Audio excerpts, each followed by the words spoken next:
Sir, কোয়াডেপা এলাকা থেকে একজন বিদেশি নাগরিক এবং একজন ভারতীয় টাউটকে আটক করেছে এলাকাবাসী। আপনারা এখন কি কেস নিয়েছেন তাদের বিরুদ্ধে? নাইজেরিয়া টাউটের বিরুদ্ধে একটি কেস নেওয়া হয়েছে, যার কেস নাম্বার 41 মধুপুর পিএস। আর টাউটের ওই নাইজেরিয়াটার নাম হলো ম্যাক্সওয়েল নিকে, বয়স 34। আরেকজনের টাউটটাও হলো সুরজ প্রসাদ, বয়স 32। ওর বাড়ি কোথায় স্যার? ইন্ডিয়ান টাউট আমতলি থাকে।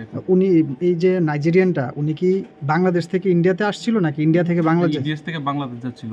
আচ্ছা, ওনার কাছে কি পাসপোর্ট নেই? পাসপোর্ট আছে, কিন্তু বৈধ তো বর্ডার পাস যাচ্ছিল।